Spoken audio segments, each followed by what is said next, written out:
It's a wrong criticism because we have not banned Awami League. Simply activities has been suspended. The party is still there. They remain valid as a party. Anytime it could be open. Awami লীগকে কি আসলেই নিষিদ্ধ করা হয়েছে নাকি শুধু তাদের রাজনৈতিক কার্যক্রম স্থগিত করা হয়েছে? নির্বাচনে আওয়ামী লীগের অংশগ্রহণের সুযোগ আদৌ আছে কি?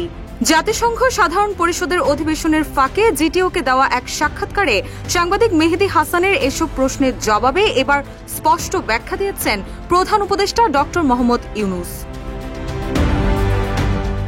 তিনি বলেন, আমরা আওয়ামী লীগকে নিষিদ্ধ করিনি, এমনকি তাদের রেজিস্ট্রেশনও স্থগিত করা হয়নি। শুধুমাত্র তাদের কার্যক্রম স্থগিত করা হয়েছে। আর কার্যক্রম স্থগিত হওয়ায় তারা কোনো রাজনৈতিক কর্মকাণ্ড করতে পারবে না। তারা একটি দল হিসেবে বৈধ, কিন্তু তাদের কার্যক্রম কিছু সময়ের জন্য স্থগিত করা হয়েছে। তবে যে কোনো সময় তাদের কার্যক্রম সচল করা হতে পারে। It's a wrong criticism because we have not banned Awami League. Simply activities has been suspended. The party is still there. They remain valid as a party. Anytime it could be open. এখন যে কোনো ব্র্যান্ডের পুরাতন AC বদলে নতুন ওয়ালটন এসিতে উপভোগ করুন 25% ছাড়। নির্বাচনে আওয়ামী লীগ অংশ নিতে পারবে কিনা এমন প্রশ্নের জবাবে ডক্টর ইউনূস বলেন, নির্বাচনে অংশ নেওয়ার বিষয়ে নির্বাচন কমিশন ব্যাখ্যা দিতে পারবে।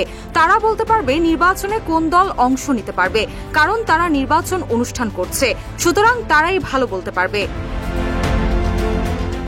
প্রধান উপদেষ্টা আরো বলেন, আওয়ামী লীগের লাখ লাখ সমর্থক আছে এটা আমি মানি না, তবে তাদের সমর্থক আছে। তাদের সমর্থকরা সাধারণ ভোটারের মতোই ভোট প্রদান করতে পারবে, তবে সেখানে শুধু আওয়ামী লীগের প্রতীক থাকবে না।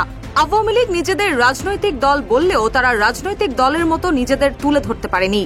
তারা মানুষ হত্যা করেছে, এমনকি তারা যা করেছে তার কোনো দায় পর্যন্ত তারা নেয়নি। 29 সেপ্টেম্বর প্রকাশিত এই সাক্ষাৎকারে আরো আলোচনায় উঠে আসে জাতীয় নির্বাচন বিলম্বের যৌক্তিকতা, রোহিঙ্গা সংকট ইত্যাদি বিষয়। রুশা সুর, নিউজ ডেস্ক, ইত্তেফাক।